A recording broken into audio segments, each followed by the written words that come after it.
Buenos Aires es la provincia más poblada de la Argentina y me vine hasta aquí, a Capilla del Señor, a esta chacra, para conocer a Ernestina Anchorena, paisajista especializada en manejo de grandes espacios, praderas y pastizales. ¿Me acompañan?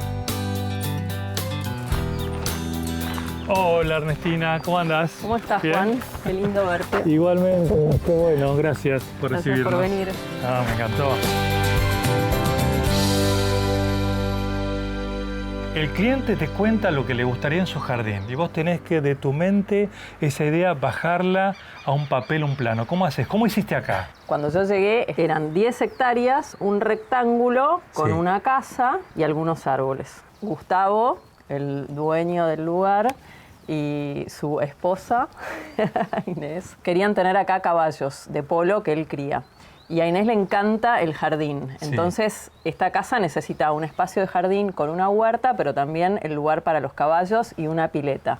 Y diagramar un poco todo. Entonces, lo que yo pensé fue en plantear un jardín no muy grande para la casa de uso, y después los caballos que tuvieran una doble o triple circulación, porque el pasto, si vos lo comés todo el tiempo igual, se desertifica. Entonces, y acá en el parque hicimos un sector de corrales de encierre para estos caballos de polo. Después se planteó un monturero con un galpón, y la zona de la casa se planteó una terraza, que después la vamos a ver, y todo un pastizal para cortar la zona de corte de pasto, para bajarla y para que el pastizal también genere vida, pájaros, insectos, bueno. Biodiversidad. Una biodiversidad. Sectores para los amigos, para los animales, para las plantas. Sectorización. Sectorización. Sectorización es la clave. Ese es el primer paso. ¿Los vamos a ir a ver? Sí. Vamos. Es muy agradable caminar por estas curvas, por estos caminos en el medio del pasto, pero alguien puede pensar, ¿por qué no cortan todo el pasto?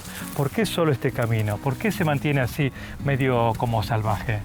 Bueno, yo le haría otra pregunta a esa persona. ¿Por qué corta todo el pasto? ¿Cuál es el sentido de cortar todo el pasto? ¿Jugar al fútbol? ¿Hacer vueltas carneros en el pasto? Hay una tradición del pasto cortito, verde, una alfombra. Yo tengo una frase que me gusta y la uso mucho. ¿Por qué el pasto lamido? Parece lamido hasta el borde del alambrado.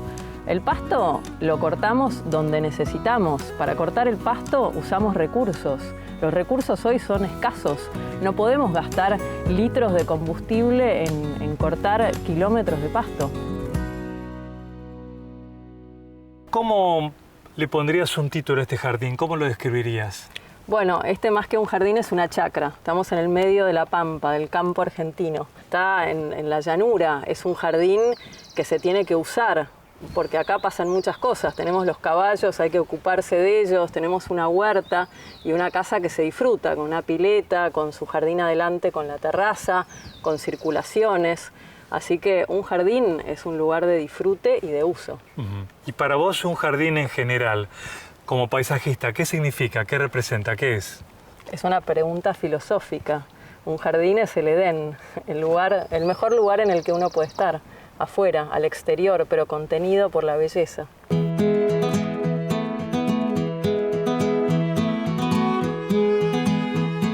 ¿Cuál es la clave de un pastizal? El pastizal es lo único que no está protegido. Fíjate que hay áreas de bosque protegido, monte protegido, selva protegida. El pastizal no está protegido en la Argentina. Entonces es un recurso que tenemos que cuidar un montón. Hay especies que se están extinguiendo. Entonces, el manejo del pastizal es muy importante. Entonces, Ernestina, un pastizal, si bien es natural, tiene una intervención del paisajista. Sí, una intervención muy importante. Por ejemplo, este pastizal dejamos venir lo que había. Esto era una pastura consociada que en algún momento se sembró con una base de festuca. Entonces, eso se maneja con corte y lo que se trata de hacer es que vengan las especies espontáneas, las nativas del lugar. No hago incorporación de anuales con semillas ni de especies exóticas, bajo ningún punto de vista. Exóticas no. No, todas plantas no. nativas. Sí. Por ejemplo, este baccaris. Por ejemplo, acá tenemos un baccaris. El baccaris es espontáneo, es un arbusto.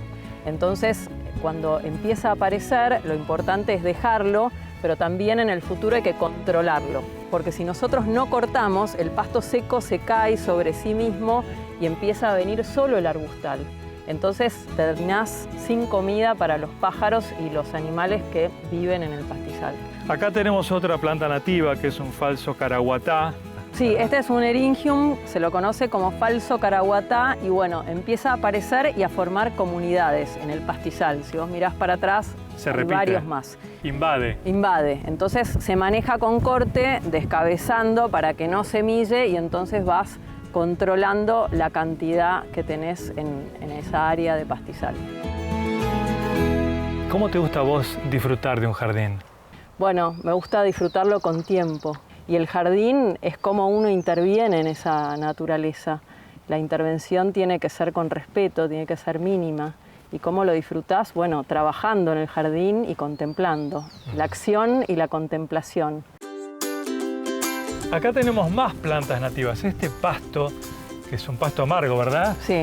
El color cobrizo que tiene, ¿cómo contrasta con el resto? A mí me gusta mucho porque igual que el falso caraguatá, da estructura en el pastizal.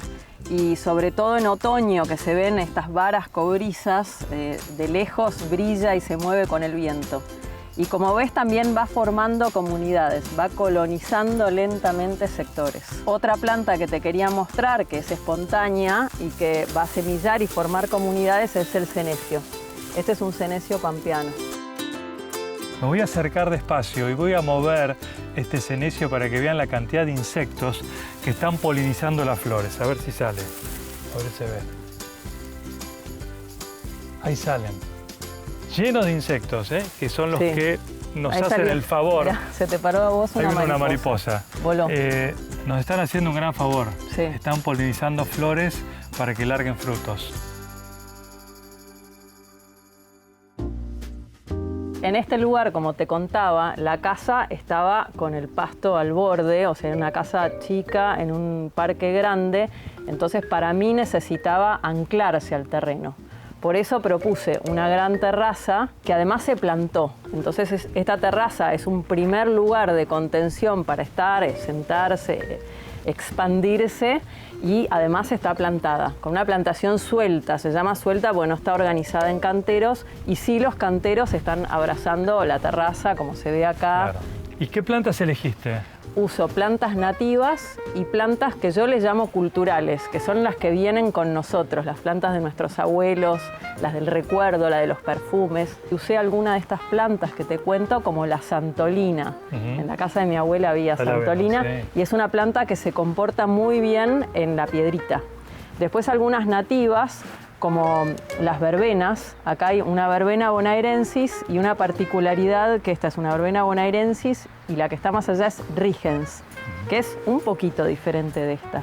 Sí, muy linda planta, esto gusta mucho afuera y tiene una particularidad que si uno se acerca y la ve, el tallo es rectangular.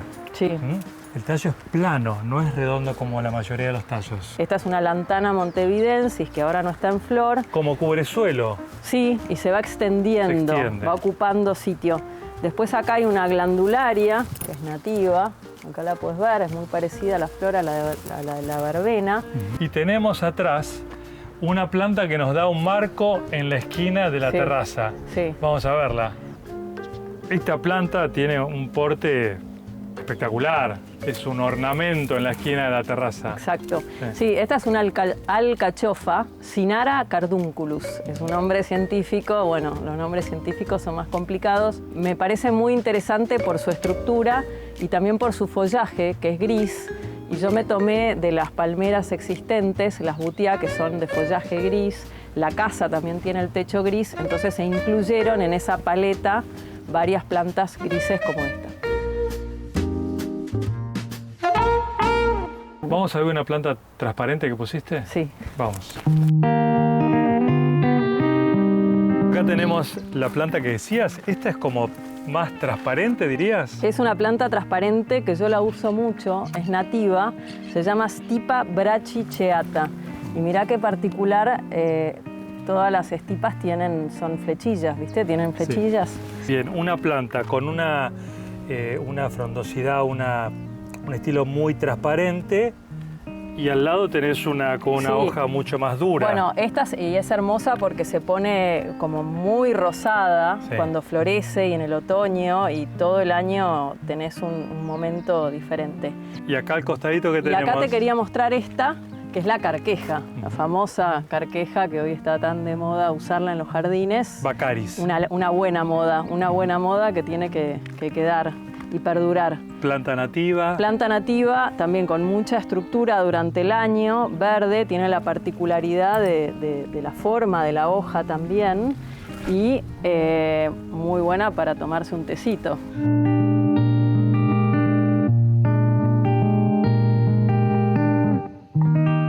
¿Cómo crees que los dueños de la chacra que vos le diseñaste el jardín van a disfrutar este jardín?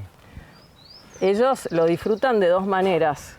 Creo que es como lo que te dije antes, Sí. contemplando y trabajando, porque Inés trabaja un montón en este jardín, pone nuevas plantas, saca lo que vino mucho, riega, así que su trabajo es muy intenso, y Gustavo trabaja con los caballos, así que hay trabajo y hay disfrute. ¿La pasaste bien? Sí, Yo también. claro mucho, que sí. Gracias, mucho. gracias Juan. Muchísimo, gracias.